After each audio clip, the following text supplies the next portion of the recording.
देश में हमारा वैक्सीनेशन कवरेज के ऊपर कार्य चल रहा है। अभी तक हेल्थ केयर वर्कर्स को 1.94 करोड़ डोजेज, फ्रंटलाइन वर्कर को 3.6 crore doses, people above 45 years को 40.51 करोड़ डोजेज और 18 से 44 साल के लोगों को 46.96 करोड़ डोजेज देते हुए टोटल देश ने 92.77 करोड़ डोजेज अब तक वैक्सीनेशन की सप्लाई की जा चुकी हैं, डिलीवर की जा चुकी हैं,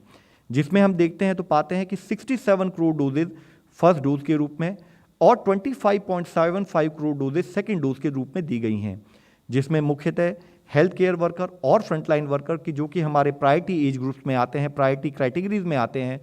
उसमें फर्स्ट डोज में 99% कवरेज, हेल्थ केयर वर्कर्स में सेकेंड डोज जो एलिजिबल हैं उसमें 85% कवरेज, फ्रंटलाइन वर्कर्स में 100% first dose coverage, second dose coverage 83% और पॉपुलेशन अबव 18 ईयर्स में 71% coverage with first dose and 27% coverage with second dose हम कर चुके हैं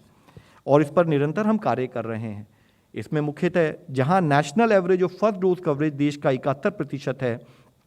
आज देश में 6 स्टेट्स और यूनियन टेरिटरीज ऐसी हैं जहां पर कि फर्स्ट डोज का 100% कवरेज हो चुका है। 12 स्टेट्स और यूनियन टेरिटरीज ऐसी हैं जहां पर कि 80% से अधिक कवरेज हो चुका है जो एलिजिबल पॉपुलेशन है, और 60 से 80% में 15 स्टेट्स और लेस देन 60% में 5 स्टेट्स और यूनियन टेरिटरीज ऐसी हैं जहां पर कि फर्स्ट डोज कवरेज अब तक हम कर चुके हैं, जिसमें मुख्यतः वह स्टेट जहां पर कि फर्स्ट डोज का 100% कवरेज हो गया है हम आप लोगों की दृष्टि में लाना चाहेंगे, जिसमें लक्षद्वीप, चंडीगढ़, गोवा, हिमाचल प्रदेश, अंडमान निकोबार और सिक्किम हैं। इसी के साथ ही वह 12 स्टेट्स जहां पर कि second dose first dose coverage 80% से अधिक हो चुका है, वह दादर नागर हवेली, केरला, लद्दाख, उत्तराखंड, जम्मू कश्मीर, मध्य प्रदेश, गुजरात, हरियाणा, दिल्ली, कर्नाटका, असम और मिजोरम वह स्टेट्स हैं। हम कंसिस्टेंट स्टेट्स के साथ संपर्क बनाए हुए हैं कि कैसे हम देश का वैक्सीनेशन कवरेज कंटिन्यूड बेसिस पर बढ़ाते रहें। इसमें जैसे आप सबको अवगत है कि एक निरंतर प्रयत्न करते हुए देश में ओवरऑल वैक्सीनेशन कवरेज को पिछले कुछ महीनों से काफ़ी हद तक बढ़ाया जा चुका है, जहां मई मंथ में हम 19.69 crore doses on an average जो हम प्रति रोज दे रहे थे, करीब 19 लाख डोजेज प्रति रोज दे रहे थे,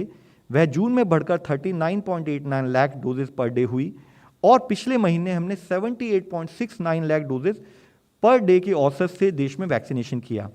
अगर हम अक्टूबर माह का भी डेटा एनालाइज करें तो हम देखते हैं कि ऑन एन एवरेज हम 62.5 करोड़ डोजेज पिछले इस अक्टूबर माह में पिछले कुछ दिनों से औसतन देते आ रहे हैं। इसी के साथ ही जहां एक स्थाई पर एवरेज औसतन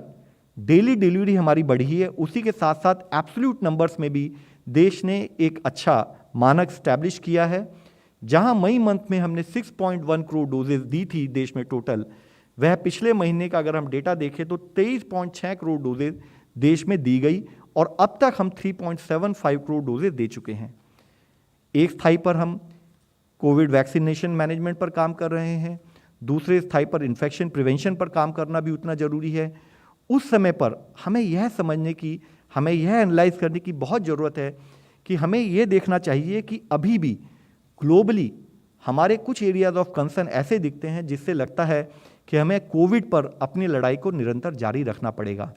यहाँ मैं आप लोगों की दृष्टि में लाना चाहूँगा कि जैसे अगर देश वर्ल्ड वाइड अगर हम देखें तो डिस्टिंक्ट पीक्स नोट की गई हैं, सर्ज इन केसेज नोट किया गया है, जहां 29 अप्रैल में पूरे विश्व में औसतन 9 लाख केसेज आ रहे थे, अभी भी विश्व में काफ़ी अधिक संख्या में केसेज रिपोर्ट हो रहे हैं। चाहे इंडिया में ओवरऑल नंबर में कमी आई है, लेकिन जैसे हमने आपको बताया है केस पॉजिटिविटी और पॉकेट जहां पर कि इन्फेक्शन का स्प्रेड हाई है, वह अभी भी काफ़ी एरियाज है जिस पर हमें कार्य करने की ज़रूरत है। और विश्व में भी करीब 4.54 लाख केसेज प्रति रोज औसतन अभी भी रिपोर्ट हो रहे हैं। ना केवल हमारे देश में, दुनिया के डिफरेंट देशों में भी, और इवन हमारे एशिया जो अगर हम इस अपने कॉन्टिनेंट को भी देखें तो हम पाते हैं कि बहुत सारे देशों में अभी भी काफ़ी अधिक संख्या में केसेस रिपोर्ट हो रहे हैं, यानी कि कोविड का खतरा अभी भी बना हुआ है।